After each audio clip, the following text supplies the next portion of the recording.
parte que lo que nos hizo, esta primera parte nos hizo una introducción, ¿no? Este primer capítulo de Juan nos hizo una introducción acerca de lo que Juan quiere. Recuerden que este Evangelio de Juan tiene un propósito y es que creamos que Jesús es el Hijo de Dios y que creyendo en Él tengamos vida eterna. Y eso está así explícito en este Evangelio, en Juan 20:31. Y de manera que todo lo que estamos leyendo lo estamos leyendo en ese sentido, con esa intención. Hagamos, para tomar hoy el versículo 35, y vamos a estar leyendo desde Juan 1:35 al 51. Hagamos un pequeño recorderis de qué es lo que hemos venido mirando en Juan.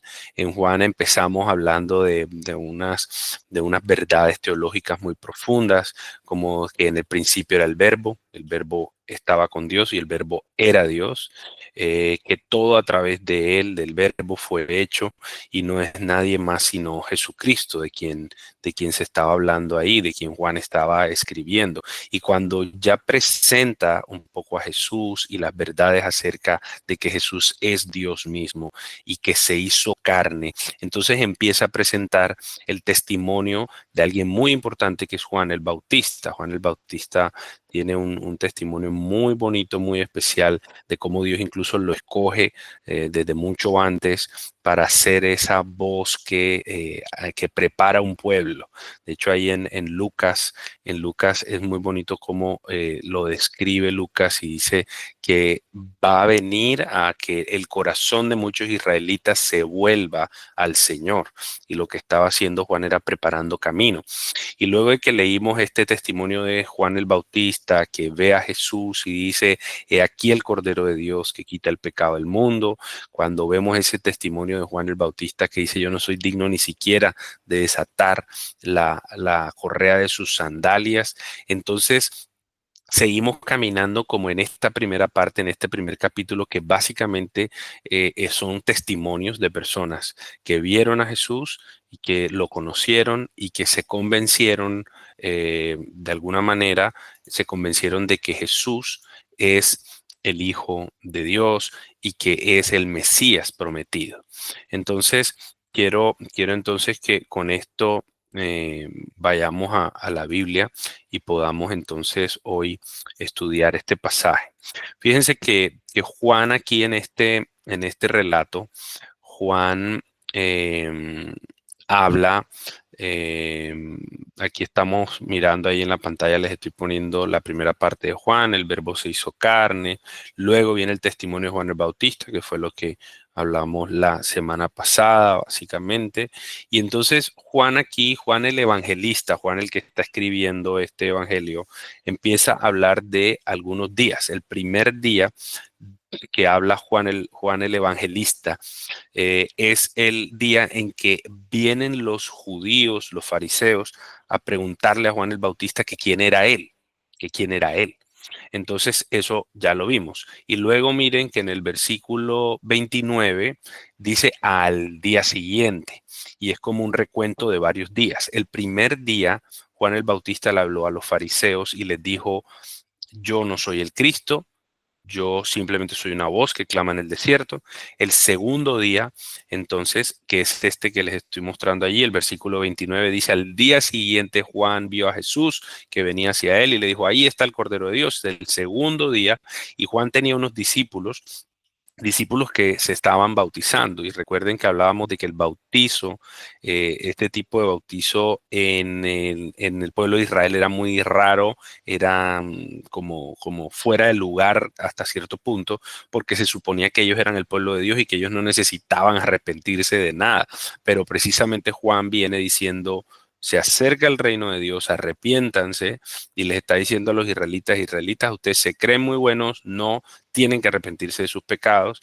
Y entonces esa es como la apertura a este nuevo pacto, esta nueva relación que podemos tener con el Señor a través de Jesús.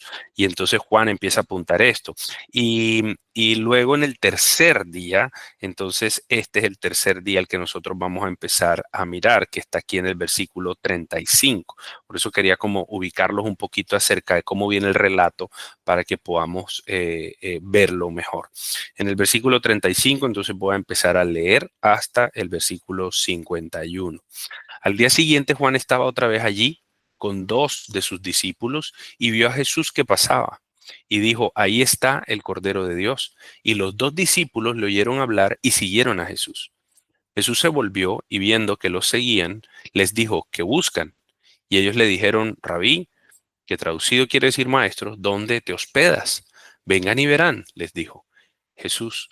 Entonces fueron y vieron dónde se hospedaba y se quedaron con él aquel día, porque eran como las 4 de la tarde. Uno de los dos que oyeron a Juan y siguieron a Jesús era Andrés, hermano de Simón Pedro. Él encontró primero a su hermano Simón y le dijo, hemos hallado al Mesías, que traducido quiere decir Cristo. Entonces lo trajo a Jesús. Jesús, mirándolo, dijo, tú eres Simón, hijo de Juan. Tú serás llamado Cefas, que quiere decir Pedro. Al día siguiente, Jesús se propuso salir para Galilea y encontró a Felipe y le dijo, sígueme. Felipe era de Betsaida, de la ciudad de Andrés y de Pedro. Felipe encontró a Natanael y le dijo, hemos hallado a aquel de quien escribió Moisés en la ley y también los profetas, a Jesús de Nazaret, el hijo de José. Y Natanael le dijo, ¿puede algo bueno salir de Nazaret? Ven y ve, le dijo Felipe. Jesús vio venir a Natanael y dijo de él, ahí tienen un verdadero israelita en quien no hay engaño. Natanael le preguntó, ¿cómo es que me conoces? Jesús le respondió, antes de que Felipe te llamara, cuando estabas debajo de la higuera, te vi. Rabí, tú eres el Hijo de Dios, tú eres el Rey de Israel, respondió Natanael. Jesús le contestó, porque te dije que te vi debajo de la higuera, ¿crees? Cosas mayores que estas verás. También le dijo, en verdad les digo que verán el cielo abierto y a los ángeles de Dios subiendo y bajando sobre el Hijo del Hombre.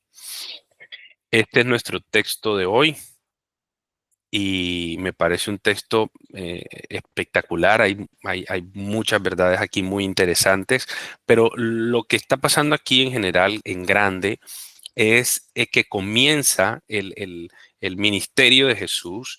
Juan el Bautista marca el inicio del ministerio de Jesús y aquí comienza el ministerio de Jesús y comienza a buscar sus discípulos, comienza digamos, a llamar a sus discípulos. Este es el relato de Juan y si ustedes buscan Mateo, Marcos y Lucas, también está descrito. Hay una cosa súper importante que yo quiero que incluso ustedes mismos pronto la puedan ver en casa, en sus tiempos de estudio, de lectura de la Biblia. Los evangelios, aunque todos son diferentes, ninguno se contradice. Y todo esto que está hablando aquí Juan también lo habla Mateo, Marcos y Lucas. De pronto en algunos se dan unos detalles más específicos de algunas cosas, pero en todos, definitivamente en todos, está muy claro, está muy coherente la historia que se está contando. Entonces, ¿quiénes eran? En el versículo 35 dice, al día siguiente Juan estaba otra vez allí con dos de sus discípulos. ¿Quiénes eran estos dos discípulos? Luego podemos saber que estos eran Andrés, primero era Andrés, el hermano de Pedro, que lo dice por acá en el versículo 40, pero el otro, ¿quién era? El otro era Juan, el discípulo amado, el que está escribiendo el Evangelio. Y esto es importante para ir entendiendo cómo va surgiendo. Hay algo interesante y es que Juan, el que escribe el Evangelio, Juan el Evangelista, no se menciona a él mismo en este Evangelio. No menciona su nombre nunca. Así que si hablan de un Juan, aquí no es Juan el autor del Evangelio, es Juan el Bautista o cualquier otro Juan, pero definitivamente no es no es el autor el que se describe a sí mismo como Juan. Entonces allí Juan está diciendo, ok, estaba Juan el Bautista y tenía dos discípulos que eran Andrés y que era Juan, el autor del Evangelio. Y Juan el Bautista vio que Jesús estaba pasando por allí. Y dice, ahí está el Cordero de Dios. Y fíjense otra vez cómo es de consistente el ministerio de Juan el Bautista. El ministerio de Juan el Bautista, como hablábamos el domingo pasado, es apuntar al Señor, es apuntar a Cristo, es señalar al Mesías. Era como si Juan estuviera diciendo, miren, yo estoy aquí simplemente para abrirle camino a Jesús. Y si ya Jesús está aquí, yo no tengo nada que hacer aquí, vayan a Jesús. ¿Sí? Y ahí vemos la humildad de un siervo de Dios cuando entiende cuál es su labor, cuando entiende cuál es su propósito. Y el propósito del siervo de Dios no es apuntar hacia él mismo, sino hacia Cristo, sino hacia el Señor y dirigir a todas las personas que eventualmente lo pueden estar viendo a él o lo pueden estar siguiendo a él o pueden estar con él, dirigirlos hacia Cristo. Y los dos discípulos en el versículo 37, miren, los dos discípulos en el versículo 37 le oyeron hablar y siguieron a Jesús. Y a mí me parecía supremamente interesante esto, porque fíjense que ni siquiera hay una interacción de Jesús con Andrés y con Juan. No hay una interacción allí. Ellos no hablan con Jesús primero. Simplemente escuchan lo que Juan el Bautista les dice y les apunta de quién es él. Entonces, eh, Jesús los ve que ellos le siguen. Y la pregunta es, eh, eh, ¿qué había en el corazón de esos dos discípulos? ¿Qué había en el corazón de Juan y en el corazón de Andrés para que solo con la palabra de Juan el Bautista ellos siguieran a Cristo sin más nada? Y no podría haber otra cosa sino expectativa, sino deseo, esperanza. Y aquí hay que entender el contexto cultural de ese momento en que se está hablando el Evangelio, en que se está describiendo este hecho, porque recuerden que el Evangelio de Juan se escribe hacia el 90 después de Cristo, pero esto pasó hacia el año 3, quizás, perdón, hacia el año 30, 30 después de Cristo. Entonces, estamos hablando de que los hechos son pasados. ¿Y qué estaba pasando allí en el primer siglo con los judíos? ¿Qué estaba ocurriendo? Estaba ocurriendo que había un deseo, un contexto de espera del Mesías. Todos estaban esperando al Mesías. Todos estaban esperando porque ya había habido un exilio, ya había ocurrido el retorno de Israel a su tierra y entonces ahora habían pasado 400 años sin un solo profeta. Y se levantó Juan el Bautista diciendo, arrepiéntanse porque el reino de Dios se ha acercado. Y todo el pueblo de Israel, sobre todo en Jerusalén y en esa área de Judea, todos estaban muy atentos a qué era lo que Dios iba a hacer. Entonces tienen a Juan el Bautista que dice, ahí está el Cordero de Dios. Y estos dos discípulos, Juan y Andrés, dicen, wow, si este es, si este es realmente el Mesías, entonces nosotros necesitamos seguirlo. Pero ahí ellos debían tener expectativa, deseo, esperanza, tomar la decisión, entender, ser sensibles a el mensaje del Señor. Si eso no hubiese estado antes, definitivamente ellos no lo hubieran seguido, porque de pronto no hubieran tenido la capacidad de entender qué era esto de que esa persona, ese hombre era el Cordero de Dios. Y ellos definitivamente entendieron que ahí había algo más profundo y por eso es que le siguen. Y cuando le siguen, Jesús los confronta y Jesús les dice, ok, ustedes están aquí ¿por qué? ¿Qué es lo que buscan? Dice este pasaje. ¿Qué buscan? Algunas versiones dicen que quieren. ¿Qué buscan? ¿Cuál es el deseo? ¿Cuál es el propósito? ¿Qué es lo que están deseando? ¿Por qué es que me vienen a buscar?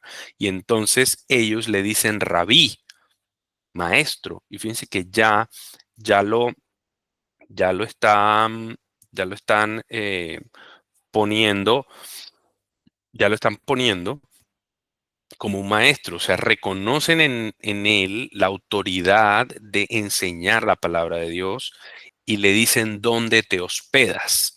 Y claro, ellos no es que quieran realmente ver si la casa era bonita o no, si tenía un buen dormitorio, por supuesto, eso no era lo que querían ver ellos. Cuando ellos le dicen dónde te hospedas, es el deseo de ir a convivir con él.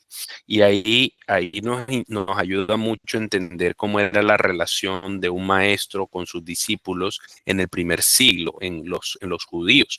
Y ahí, cuando tú identificabas un maestro, entonces tú te acercabas a él y le pedías ser su discípulo, le pedías tú a él ser su discípulo, y entonces él te aceptaba y entonces tú ibas con él y convivías con él, porque tú querías ver a qué hora se levantaba, qué hacía primero, cuando se levanta, querías ver qué desayunaba, querías ver dónde vivía, querías ver cómo vivía, querías ver cómo respondía a las situaciones diarias de la vida, querías ver cómo se comportaba, querías hablar con él. La enseñanza era muy discipular, entonces hablabas todo el tiempo con esa persona para escuchar sus pensamientos, para entender cómo pensaba y cómo interpretaba la palabra de Dios. Así era la relación de un maestro con su discípulo. Entonces, en este primer encuentro, cuando Juan el Bautista señala a Juan y a Andrés que ahí está el Cordero de Dios, y Juan y Andrés que ya tenían un entendimiento del Mesías, que ya tenían un conocimiento de la palabra de Dios, que ya habían sido bautizados por Juan el Bautista, es decir, se habían arrepentido de sus pecados y estaban buscando acercarse al Señor. Entonces encuentran al Mesías y entonces Él les pregunta, ¿qué buscan? Y ellos les dijeron, queremos ver dónde te hospedas. Era como si ellos les estuvieran diciendo, tú eres un maestro y todo indica que tú eres el Mesías. Entonces deseamos ver cómo vives, qué haces, cómo actúas, qué piensas. Queremos caminar contigo, queremos convivir contigo. Y ahí está digamos, como el núcleo, el extracto, el secreto de ser discípulo. Ser discípulo es convivir con tu maestro. Ser discípulo es convivir con tu maestro.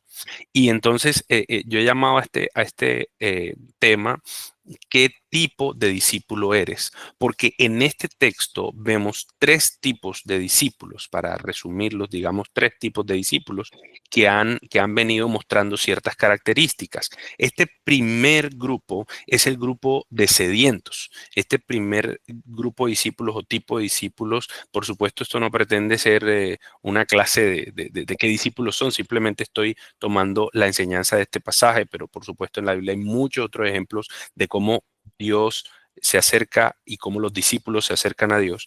Este primer grupo es el grupo de sedientos, están buscando, reconocen la necesidad, le siguen sin dudar, están buscando convivir, caminar con el Señor. O sea, tienen una sed, tienen una necesidad.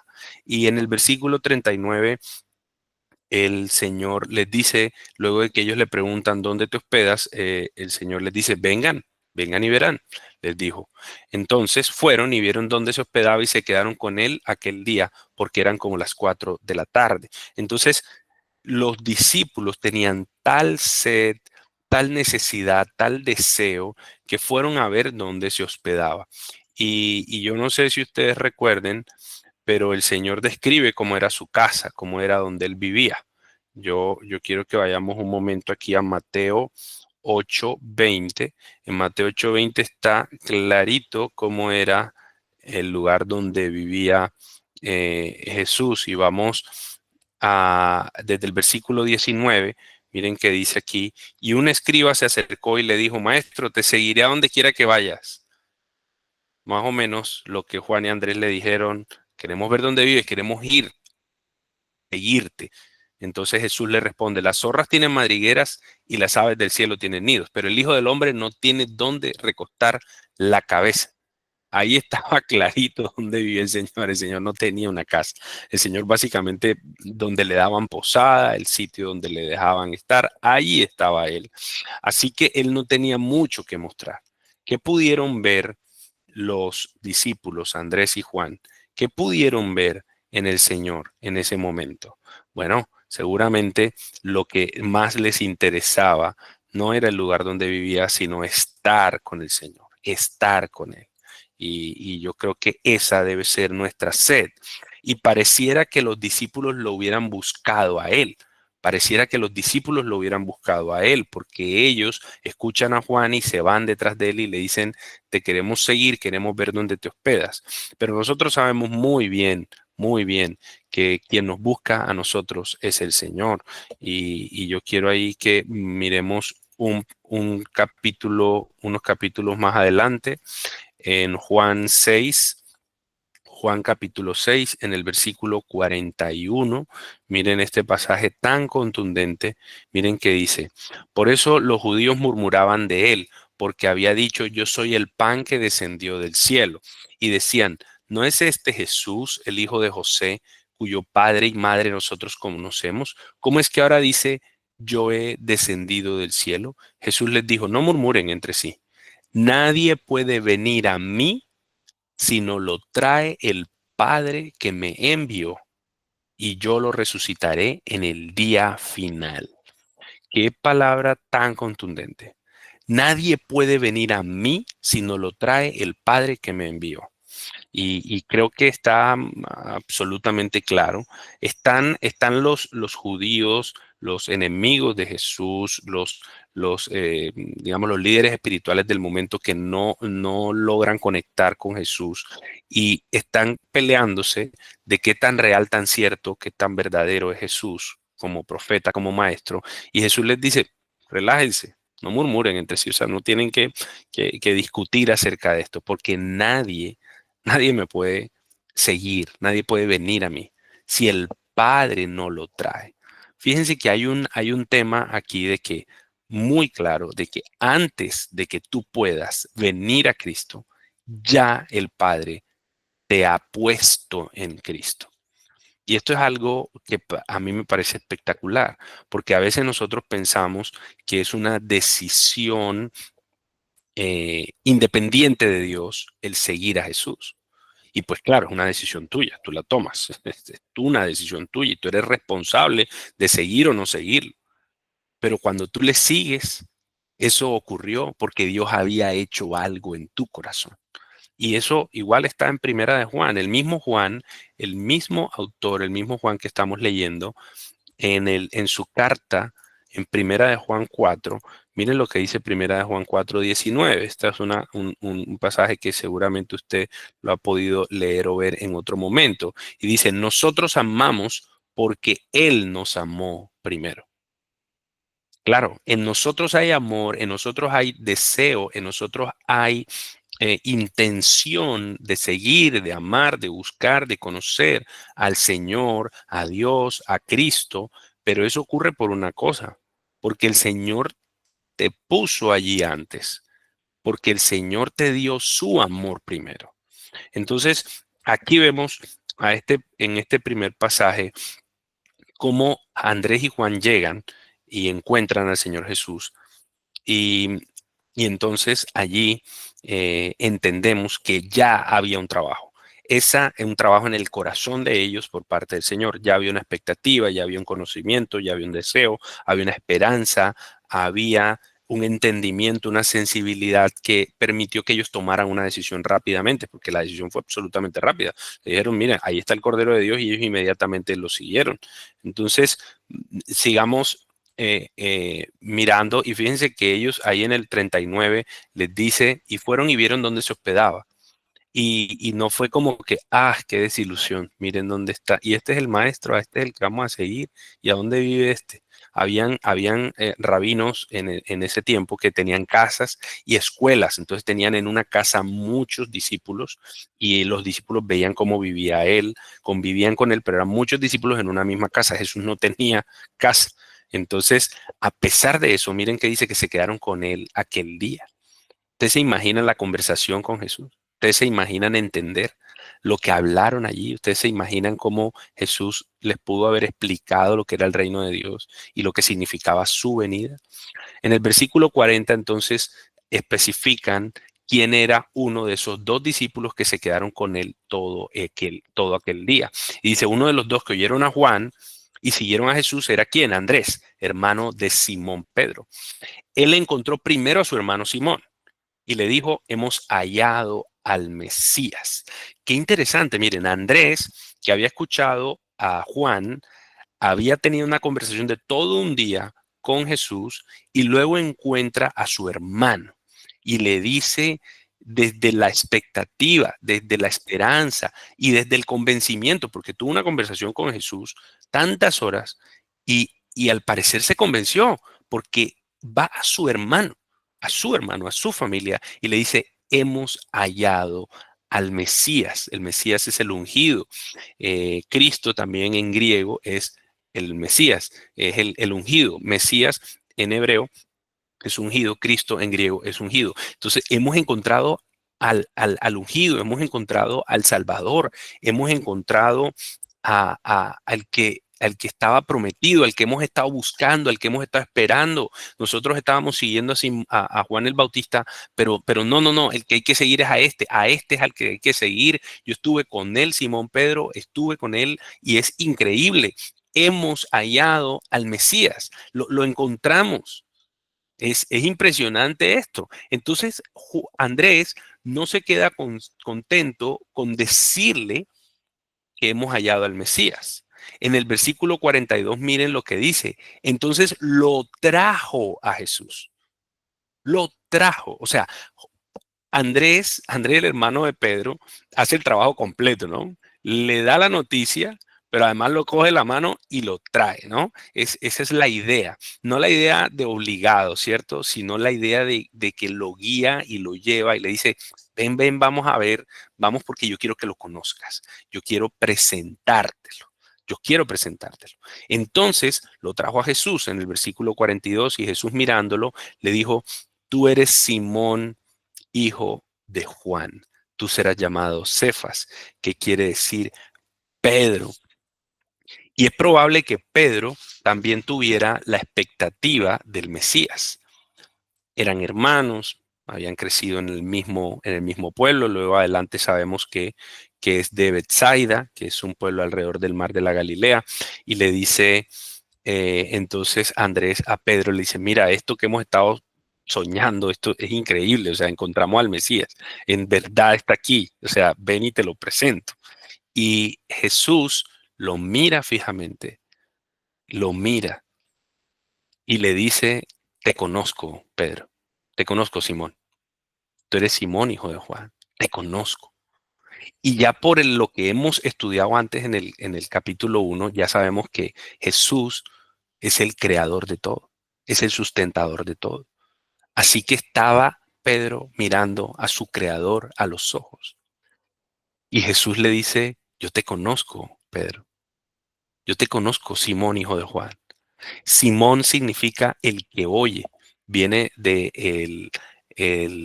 el nombre de uno de los patriarcas, de uno de los hijos de Jacob, Simeón, el que oye. Y aunque Simón no llegó primero, sino que fue traído, Jesús le dice, tú no viniste a mí, yo te busqué y yo te conozco quién eres tú y ahora te voy a transformar. Este segundo grupo de discípulos son los discípulos transformados. Los primeros eran los sedientos, los segundos son los transformados. Esos discípulos son llevados a Jesús, somos la mayoría de nosotros. Fuimos llevados a Jesús, alguien nos compartió. Y qué bendición que haya sido un familiar, qué bendición que haya sido alguien que conocemos, que haya sido transformado, que haya sido convencido por el Señor y te diga, mira, mi vida ha sido transformada, yo quiero presentarte a Jesús. Y eso fue lo que hizo. Fue primero el hermano. Primero encontró a su hermano, dice el pasaje, exactamente. Entonces Jesús mira a los ojos a Simón Pedro, a Simón hijo de Jonás, y le dice, yo sé quién eres tú, yo te conozco, yo conozco tus luchas, yo conozco tus debilidades, yo conozco tu pecado, yo conozco de qué tienes que ser transformado, yo conozco la forma en cómo debes ser cambiado, yo conozco exactamente el punto a donde tú necesitas ser transformado. Nadie tiene que decirme, le dijo Jesús, porque yo sé que tú eres Simón, hijo de Jonás. El Señor nos conoce profundamente. El Señor nos conoce perfectamente. El Señor sabe exactamente qué es lo que necesitamos. Y cuando tenemos un encuentro con Jesús y lo miramos cara a cara, entonces Él nos cambia el nombre. Y Él nos dice, ya tú no eres Simón, hijo de Juan. Ahora tú eres Cefas. Y ahí en el cambio de nombre hay un propósito, hay un deseo, hay una intención del Señor de transformarnos. El Señor nos llama y nos dice, yo no te llamé para que tú sigas siendo Simón, hijo de Juan. Yo no te llamé para que tú sigas siendo la, la, la marca de agua, la fotocopia de tus padres. Yo no te llamé para que tú sigas viviendo en las herencias que tus padres te pudieron haber dado. Yo no te llamé para que tú sigas con los mismos conflictos y las mismas taras que tuvieron tus padres. Yo te llamé para que tú seas diferente. Y en el caso de Pedro lo llamó algo increíble. Lo llamó a ser la roca sobre la cual Dios, a través de Jesús, empezó a construir su iglesia. Yo personalmente creo que hay una mala interpretación en esto de que pensamos que Pedro era la roca como tal. No, la roca es Cristo. Siempre lo hemos sabido y el Señor lo dice en su palabra, la roca es Cristo. Pero Pedro fue ese primero que se levantó a predicar en Hechos y que empezó a llevarle el evangelio a los judíos, a los samaritanos y luego a los gentiles. En Hechos podemos ver eso en los primeros 12 capítulos. Entonces, Pedro sí iba a ser la roca, iba a ser el fundamento desde el punto de vista humano, iba a ser esa persona sobre la cual se iba a construir los inicios de la iglesia. Y a eso lo estaba llamando el Señor. Y el Señor Jesús ya lo sabía, lo vio a los ojos y le dijo, tú eres Simón, pero ahora tú serás llamado Pedro, tú serás llamado la roca, tú serás llamado el fuerte, el líder. A eso estaba siendo llamado. En el versículo 43, entonces, Jesús se propone salir para Galilea. Y aquí me llama muchísimo la atención. Y aquí vamos a encontrarnos ya con el tercer grupo. Al día siguiente Jesús se propuso salir para la Galilea. Era una intención de Jesús salir a Galilea. Era una intención ir a ese lugar. Estaba decidido a ir y tenía un propósito. Se propuso, tenía un propósito. Y fue encontrar a Felipe. Aquí está más claro. De pronto en el grupo uno vemos como que los discípulos buscan a Jesús. En el segundo grupo vemos como alguien más busca a Jesús. Pero aquí en este tercer grupo, en este que es Felipe y Natanael, Jesús los busca. Jesús se propone salir para Galilea y los encuentra.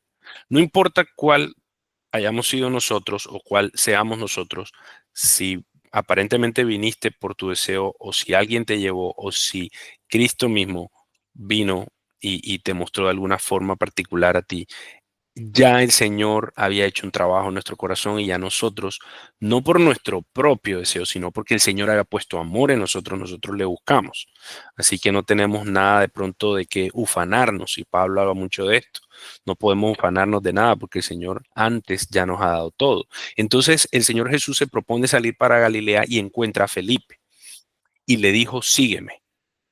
Y no dice más nada de Felipe, pero sabemos que Felipe llega a ser uno de los 12 apóstoles y que tiene una labor importante en Asia y en cómo, pues, por la historia de la iglesia y el testimonio del primer y segundo siglo, sabemos que Felipe llega a ser uno de los apóstoles importantes para que crezca la iglesia en el primer siglo. Y no se dice más nada ahí de Felipe. Felipe era de Bethsaida, de la ciudad de Andrés y Pedro, y Dios le dijo, sígueme. ¿Y qué se necesita para ser llamado e ir así inmediatamente? Fue algo parecido a lo de Mateo. Mateo estaba en el lugar en donde recolectaba los impuestos y el Señor Jesús se le acerca y le dice, Mateo, ven y sígueme. Y Mateo dejó todo y se fue. Exactamente así ocurre aquí con Felipe. Felipe estaba allí, Dios va a Galilea y encuentra en el camino a Galilea, encuentra a Felipe y le dice, sígueme. ¿Y qué prioridades hay en mi vida como para que yo haga lo que hizo Felipe, que es seguirle? Esas son preguntas que les quiero dejar, porque si nosotros todavía consideramos cosas de nuestra vida, no vamos, como más importante, pues que Jesús, no vamos a seguir a Jesús. Y para ser discípulos de Jesús necesitamos considerarlo a Él como lo más importante. Fíjense la relación que había, y era que el discípulo dejaba todo y se iba a vivir con el maestro, se iba a convivir con el maestro. O sea, dejaba familia, dejaba trabajo, porque iba a convivir con el maestro. Y eso fue lo que hicieron los discípulos. Dejaron todo y se fueron con Jesús. Aún sin casa, se fueron con Jesús. En el 44 dice, Felipe era de Bethsaida, de la ciudad de Andrés y de Pedro. Así que ahí tienes tú la idea de que Jesús está llamando a gente, a personas, a hombres del mismo entorno, que viven en la misma ciudad, que se conocen, que eventualmente son amigos, ¿sí? Y eso es lo que hoy podríamos decir una célula. Y en el 45 dice, Felipe encontró a Natanael. Miren la secuencia, ¿no? Jesús va y busca a Felipe, Felipe va y busca a Natanael, Juan el Bautista le señala a Andrés, el Mesías, Andrés sigue al Mesías y Andrés va y busca a Simón Pedro, su hermano. Ahí está. La evangelización, a veces pensamos que evangelizar es únicamente tomar las cuatro llaves e irnos a un parque y hablar del Señor. Y lo que está mostrándonos este pasaje es que la evangelización es uno a uno. La evangelización es con el que tú conoces, con el que está al lado tuyo, con tu vecino, con tu amigo, con el que convive contigo. Esa es la evangelización quizá más efectiva, porque no solamente tus palabras evangelizan, sino todo lo que tú vives, la forma en cómo tú vives, evangeliza. Entonces Felipe en el 45 le dice, encontró a Natanael y le dijo, hemos hallado a aquel de quien escribió Moisés en la ley y también los profetas, a Jesús de Nazaret, del hijo de José. Qué interesante, porque Felipe, que le siguió y al día siguiente, eventualmente o muy rápidamente, ya estaba convencido de que Jesús, que era un nombre, también era aquel con mayúscula de quien escribió Moisés en la ley y también los profetas. O sea, tenía esas dos características. Era un contraste entre lo humano, Jesús de Nazaret, hijo de José, y lo divino. Y es que la escritura habla de él. Y eso es precisamente Jesús, lo veíamos al principio del capítulo. Pero hay algo bien increíble. En Natanael le dice, ¿puede algo bueno salir de Nazaret? Ven y ve, le dijo Felipe. Y Natanael es muy honesto en cuanto a su incredulidad. Y este es el tercer grupo de discípulos, los incrédulos, los que arrancan con incredulidad. Entonces, Natanael, que Natanael es el único, es el nombre con el que se conoce aquí a Bartolomé. En los otros evangelios lo encuentran como Bartolomé. Aquí hablan de Natanael.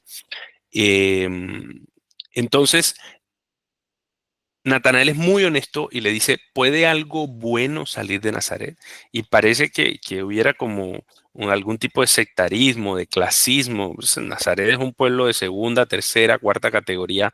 Yo, o sea, no me va a decir que el Mesías sale de Nazaret.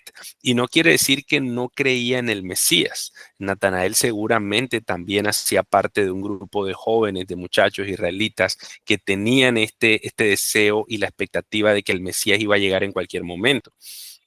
Pero Natanael le dice, o sea, está bien, yo creo que encontraste al Mesías, pero no me vas a decir que viene de Nazaret, en Nazaret no hay nada. Entonces Felipe le dice, ven y ve. Y a veces nosotros creemos, en cuanto a la evangelización, que nosotros necesitamos convencer al evangelizado, que nosotros le vamos a compartir a alguien y que nosotros le vamos a decir, mira, eh, créeme que el Señor es real, créeme que, y sí hay que decirlo, hay que hacerlo porque estamos convencidos de eso, así como se lo dijo Felipe. Felipe le dijo, mira, encontré de quien hablan los profetas y de quien habla Moisés, lo encontré, este es, pero nosotros no tenemos ni el poder ni la responsabilidad de convertir al otro. Nosotros simplemente presentamos a Jesús. Y lo que hizo Felipe fue traerle a Jesús y decirle, mira, yo estoy convencido de que es esto. Y entonces cuando nos responden con incredulidad, pues, o sea, ¿tú crees realmente eso? Ven y ve, compruébalo, compruébalo. Yo no tengo, o sea, yo no puedo, no tengo la capacidad, el poder para convencerte. O sea, cambiar tu corazón, yo no lo puedo cambiar. Solo el Señor lo puede cambiar. En el 47 entonces Jesús vio venir a Natanael. Miren que Jesús vio venir. Y Jesús toma la iniciativa. En este tercer grupo, recuerden que fue Jesús el que se propuso ir a Galilea y ahí encontró a Felipe y a través de Felipe a Natanael. Por supuesto, el Señor tenía el propósito de encontrar a Natanael también y no se hubiera ido allá. Pero Jesús sabía claramente qué era lo que iba a ocurrir. Entonces Jesús vio venir a Natanael y le dijo, ahí tienen a un verdadero israelita en quien no hay engaño. ¡Wow! Qué tremenda expresión. Jesús le dice a Natanael que es un verdadero israelita. Es un israelita de verdad, verdad, es un israelita en quien no hay engaño, es un israelita que no es falso, que no es hipócrita, es un israelita que no busca a Dios hipócritamente, falsamente, es un israelita que tiene un corazón honesto, tan honesto que acaba de decirle a Felipe que nada bueno puede salir de Nazaret.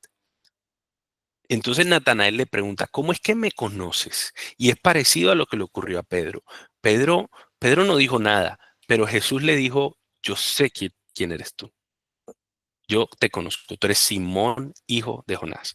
Y aquí le estaba diciendo a Natanael, yo sé quién eres tú. Tú eres un israelita real, sincero, honesto. No eres hipócrita. Tú buscas al Señor de corazón. Entonces Natanael le dice, ¿cómo es que me conoces? ¿Cómo es que sabes quién soy yo si yo nunca te he conocido? Entonces Natanael, Jesús le responde, antes de que Felipe te llamara, cuando estabas debajo de la higuera, te vi. Y es una expresión un poco figurada, porque además no tenemos certeza de que Felipe estuviera en una higuera. Algunos comentaristas hablan de que de pronto la costumbre era que se sentaran debajo de árboles a leer las escrituras y a estudiar la Biblia. Era probable que Natanael hiciera eso, pero lo importante no es si realmente Natanael estuvo en una higuera o no, debajo de una higuera antes de que Felipe lo llamara. El sentido de esta expresión es te conozco. Es que yo te vi desde antes. Es que tú crees que tú estás buscando a Dios. No, no, no. Es que yo ya te había visto y te había escogido desde antes. Es que yo conozco de dónde vienes tú. Es muy parecido a lo que le dijo a Pedro. La diferencia es que Pedro fue llevado por su hermano. Qué bendición que un familiar te presente a Cristo y tú vengas a los pies del Señor. Pero cuando Jesús se propone buscarlos, entonces Jesús se encuentra a Natanael y le dice, ya yo te venía buscando, ya yo te conocía, yo te vi desde antes, yo te vi. Y eso tiene un impacto tal, eso tiene un impacto tal en la vida de Natanael, que Natanael inmediatamente rompe en adoración. Porque esto que hace en en el versículo 49 es adorar al Señor. Le dice, Rabí, tú eres el Hijo de Dios, tú eres el Rey de Israel. Es impresionante cómo identifica Natanael la omnisciencia de Dios en la persona de Jesús. Y fíjense que Felipe se lo presentó como del que hablan las escrituras y como Jesús, hijo de José. Y entonces aquí Natanael le dice, tú eres maestro. Yo tengo sed de conocer a Dios y tú eres un maestro. Tú eres el Hijo de Dios. Yo estoy buscando a Dios y tú eres el Hijo de Dios, el mismo en esencia. Yo estoy esperando que alguien salve a Israel y tú eres el Rey de Israel. Hace 400 años desde el exilio no ha habido un Rey de Israel y tú eres ese Rey porque yo reconozco en ti la persona que tú representas. Entonces Jesús en el versículo 50 le dice, porque te dije que te vi debajo de la higuera, ¿crees? Es como quien dice, esto es lo menos, esto es lo menos, porque cosas mayores que estas verás. O sea, si solo por esto creíste, déjame decirte, Natanael, que vas a ver unas cosas increíbles. Y le dice algo interesante para ir cerrando ya. También le dijo, en verdad les digo que verán el cielo abierto y a los ángeles de Dios subiendo y bajando sobre el Hijo del Hombre. Y si usted lo lee allí está de pronto la idea de que Dios envía ángeles sobre el Hijo del Hombre y esta es la idea de que el Hijo del Hombre, por supuesto, es Cristo, es uno de los nombres que se da a Jesús y ya tendremos oportunidad de profundizar de qué significa esto del Hijo del Hombre y de dónde viene. Em, pero es como si le dijera, mira, yo voy a hacer milagros que tú vas a ver ángeles trayendo y llevando cosas al cielo, bajando bendiciones al cielo. Y esto va a ser increíble. Pero yo quiero llevarlos para cerrar a Génesis 28 porque en otro texto, solamente en este texto de Génesis 28, se habla algo parecido de ángeles subiendo y bajando. Entonces, aquí tienen a Jacob, que acaba de robarle la primogenitura a Esaú, y entonces Esaú lo quiere matar.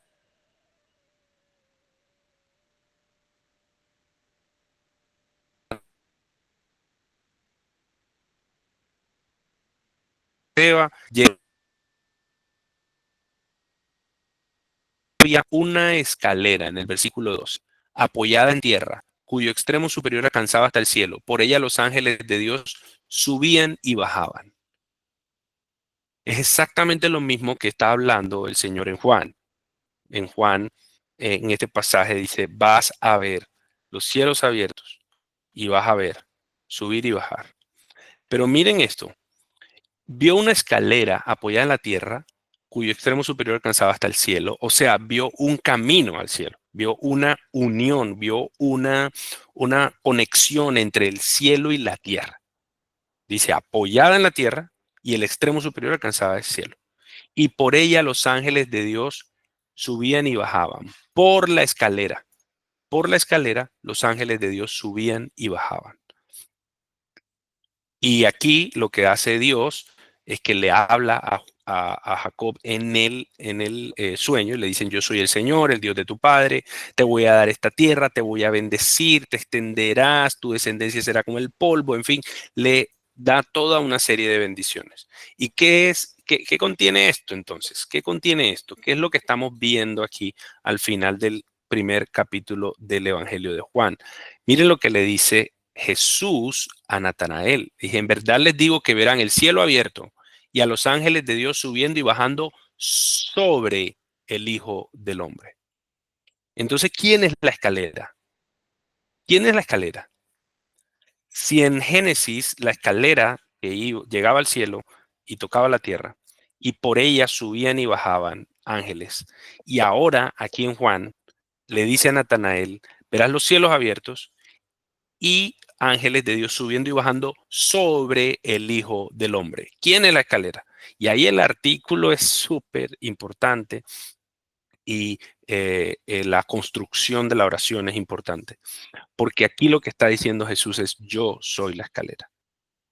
Y si tú haces parte, como de alguna manera de pronto algunos hemos estado allí en ese grupo, en el grupo de incrédulos, si tú haces parte de ese grupo, lo que está diciéndole Jesús a Natanael es, mira, yo te amo tanto, me propuse venir a buscarte.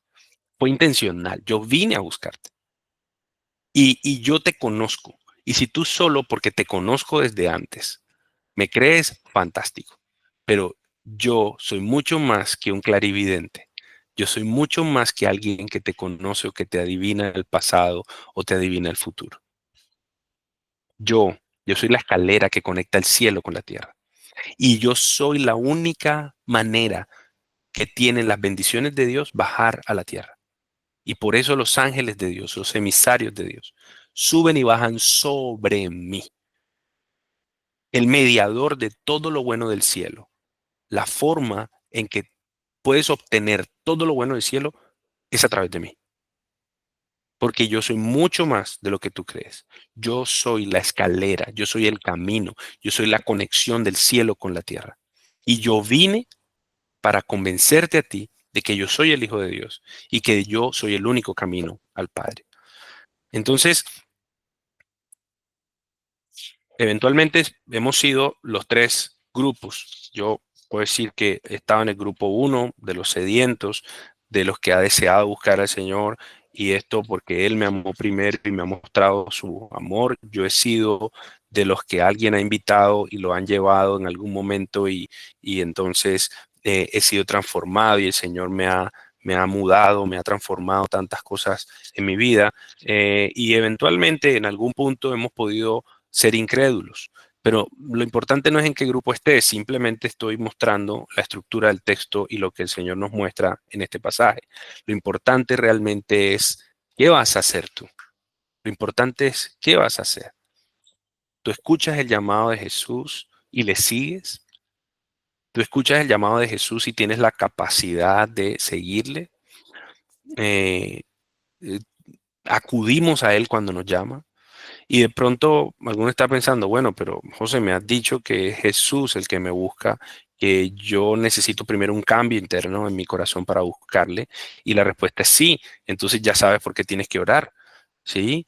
No, hay que orar porque el Señor nos dé la voluntad, el deseo de seguirle. Hay que orar porque el Señor cambie nuestro corazón y nos dé más amor, más fe, más confianza, para no ser como Natanael, que despreciamos de pronto la parte de donde viene Jesús, que despreciamos el mensaje inicial de Jesús, pero que el Señor se nos muestre a nosotros, que Jesús se nos muestre. Entonces decirle, Jesús, muéstrate a mí como un maestro, como de Dios, como rey, como Señor de mi vida.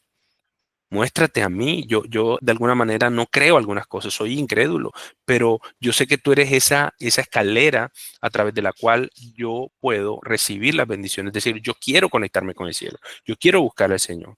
Y ya sabemos que Juan nos ha dicho que nadie ha visto a Dios y que el Hijo es quien lo ha dado a conocer. Entonces, tenemos sed, tenemos expectativa, queremos ser transformados, nos dejamos ser transformados, nos acercamos a Dios en nuestra incredulidad para ver y comprobar. Como Natanael, no creemos que sea Él, pero nos dejamos guiar y vamos y vemos. Esa es la pregunta que les quiero dejar, familia, y con eso quiero cerrar y quiero que oremos. Bendito Dios, en esta mañana, eh, en este tiempo que hemos apartado para conectarnos contigo, Señor, no importa el lugar en donde estemos o la hora que sea. Queremos, Señor, en esta oración, queremos reconocer que te necesitamos profundamente, Señor. Que quizás somos como Juan y como Andrés, que tenían una sed profunda, Señor, y una expectativa tan grande que simplemente escuchar que Dios encarnado, Jesús, está disponible, está accesible, podemos acercarnos a Él, inmediatamente corremos a ti. Y tú nos dices, ven, ven y ve donde vivo, ven, convive conmigo, ven, sé mi discípulo, aprende de mí, que soy manso y humilde de corazón. Eso dices tú, Jesús.